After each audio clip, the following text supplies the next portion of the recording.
ഇന്ന് ഞാനിവിടെ ഉണ്ടാക്കിയിരിക്കുന്നത് നല്ല അടിപൊളിയായിട്ടുള്ളൊരു പയർ തോരനാണ്.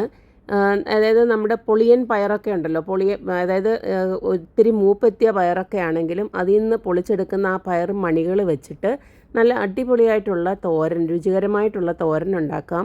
ഈ ഒരു പയറിന് ഇത്തിരി ഒരു പ്രത്യേകതയുണ്ട്. കാരണം എന്ന് വെച്ച് കഴിഞ്ഞാൽ, ഞാൻ നാട്ടിൽ പോയപ്പം മമ്മി കൃഷി ചെയ്തുണ്ടാക്കിയ ആ ഒരു ഗ്രോ ബാഗിലൊക്കെ നട്ട ഒരു പയറിനകത്തു നിന്നുള്ള കൃഷിയിടത്തു നിന്ന് കിട്ടിയ പയർ വെച്ചിട്ടാണ് ഞാൻ ഈ ഒരു തോരൻ ഉണ്ടാക്കിയിരിക്കുന്നത്. നല്ല അടിപൊളി ടേസ്റ്റാണ്. അപ്പോൾ നമുക്ക് ഈ ഒരു റെസിപ്പി എങ്ങനെയാണ് ഉണ്ടാക്കുന്നതെന്ന് നോക്കിയിട്ട് വരാം.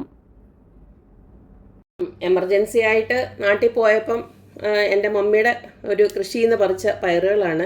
ഇതൊക്കെ കുറച്ച് നാട്ട് ഇതുപോലൊക്കെ പൊളിയനായിപ്പോയി. ഈ പൊളിയനാണെങ്കിലും തോരൻ വെക്കാൻ നല്ല അപ്പാര ടേസ്റ്റാണ്. അപ്പോൾ എന്തായാലും ഈ പൊളിയൻ പയറൊക്കെ ഞാനിന്ന് പൊളിച്ചെടുക്കാം. പിന്നെ ചില പയറുണ്ട്, മുറ്റാത്ത പയറുണ്ട്. അങ്ങനെയൊക്കെ ഉള്ളത് നമുക്ക് അരിഞ്ഞൂടെടുത്തിട്ട് ഞാൻ ഇതെങ്ങനെയാണ് ഉണ്ടാക്കുന്നതെന്ന് കാണിച്ചു തരാം. അപ്പോൾ പുളിയൻ പയറാണെങ്കിൽ തന്നെ നിങ്ങളിത് കളയേ വേണ്ട, നല്ല ടേസ്റ്റാണ്. ഇതുപോലൊക്കെ ഇങ്ങനെ പൊളിച്ചെടുത്തതിന് ശേഷം നമുക്കിത് തോരൻ വെക്കാം. അപ്പം ഇതെല്ലാം ഒന്നാക്കിയിട്ട് ഞാൻ കാണിച്ചു തരാം എങ്ങനെയാണെന്നുള്ളത്.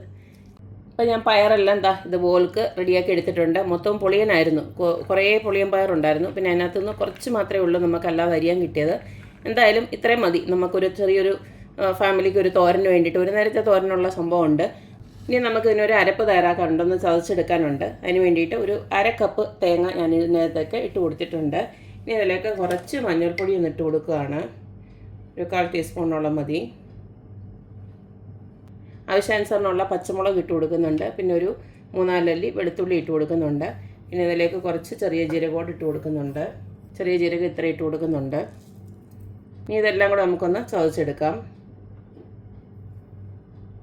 അപ്പോൾ ഇതുപോലെ ഞാനൊന്ന് ചതച്ചെടുത്തിട്ടുണ്ട്. ഇതിന് നമുക്ക് ഈ ഒരു അരിഞ്ഞു വെച്ചതിനകത്തോട്ട് അങ്ങോട്ട് ഇട്ട് കൊടുക്കാം.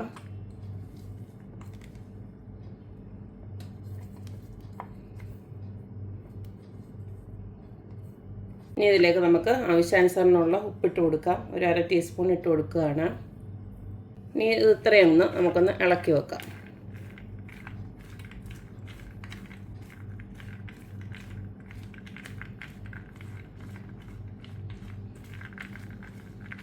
നമുക്കിതിലേക്ക് കടുക് വറക്കാനായിട്ട് ഞാനൊരു 7-8 കൊച്ചുള്ളിയോളം അരിഞ്ഞു വെച്ചിട്ടുണ്ട്. പിന്നെ ഒരു 2 ഉണക്കമുളക്, പിന്നെ കറിവേപ്പില.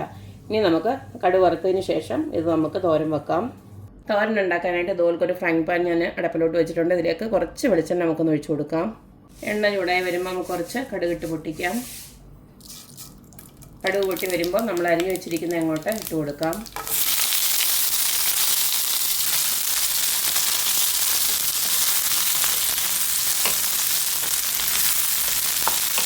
നമ്മളിട്ട് കൊടുത്ത ഉള്ളിയും അതുപോലെ തന്നെ മുളകും കറിവേപ്പില എല്ലാം ഒന്ന് ഇതുപോലൊന്ന് മൂത്ത് വരുന്നുണ്ടേ നമുക്ക് അരിഞ്ഞു വെച്ചിരിക്കുന്ന ആ പയറൂടെ അങ്ങോട്ട് ഇട്ട് കൊടുക്കാം. ഇനി ഇതെല്ലാം ചെറിയ തീയിൽ വെച്ചിട്ട് ആക്കി വെച്ചാൽ മതി.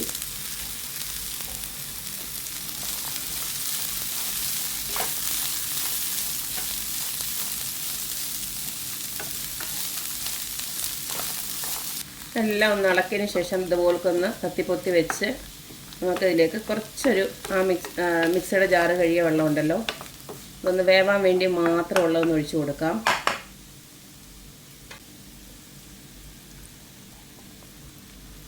ഇനി നമുക്ക് അടച്ച് വെച്ചിട്ട് ഒരു 5 മിനിറ്റ് വേവിക്കുമ്പോഴത്തേക്ക് നമ്മുടെ പയറ് തോരൻ റെഡിയാവും. 5 മിനിറ്റ് കഴിഞ്ഞിട്ടുണ്ട്. ഇനി ഒന്നുകൂടെ ഒന്ന് ഇളക്കി, ഇനി അടച്ചൊന്നും വെക്കേണ്ടത്, വെന്തിട്ടുണ്ട് ഓൾറെഡി. ഇനി വേണേൽ തീ കൂട്ടിയിട്ടതിന് ശേഷം നമുക്കിത് ആ ഒരു വെള്ളമയം ഉണ്ടെങ്കിലൊന്ന് വറ്റിച്ചെടുക്കാം. അപ്പോൾ ഇതിൻ്റെ വെള്ളമൊക്കെ നല്ലതായിട്ട് വറ്റിയിട്ടുണ്ട്. കണ്ടല്ലേ, ഇതുപോലെ കാക്കിയെടുത്താൽ മതി. വെള്ളമൊക്കെ ഇങ്ങനെ തോർത്തി എടുത്തു കഴിഞ്ഞാൽ ഈ ഒരു തോരൻ നല്ല അടിപൊളി ടേസ്റ്റാണ്. ഇവിടെ അടിപൊളി പയറുമണി തോരൻ ഇവിടെ റെഡി ആയിട്ടുണ്ട്. പ്രത്യേകിച്ച് നമ്മുടെ പറമ്പിൽ നിന്നൊക്കെ ഇതുപോലൊക്കെ പറിച്ചെടുത്തതിന് ശേഷം ഇതുപോലൊക്കെ വെക്കുമ്പോൾ അതിനൊരു പ്രത്യേക ടേസ്റ്റ് തന്നെയാണ്. ടേസ്റ്റൊക്കെ ഇരട്ടിക്കും. അങ്ങനത്തെ ഒരു രുചിയാണ്, നല്ല ടേസ്റ്റാണ് കേട്ടോ. ചോറിൻ്റെ കൂടെ ഒരു തോരൻ മാത്രം ഉണ്ടെങ്കിലും നല്ല ടേസ്റ്റാണ് കഴിക്കാനായിട്ട്. അപ്പോൾ എല്ലാവരും ഇതുപോലൊക്കെ ഒന്ന് ഉണ്ടാക്കി നോക്കുക, ഹെൽത്തി ആയിട്ടൊക്കെ ജീവിക്കുക. അപ്പോൾ എപ്പോഴും പറയുന്ന പോലെ തന്നെ എൻ്റെ റെസിപ്പീസ് ഇഷ്ടമുള്ള എല്ലാവരും please like, share and subscribe. അപ്പോൾ ഇനി ഒരു അടിപൊളി വീഡിയോ ആയിട്ട് വരുന്നവരേക്കും ബൈ.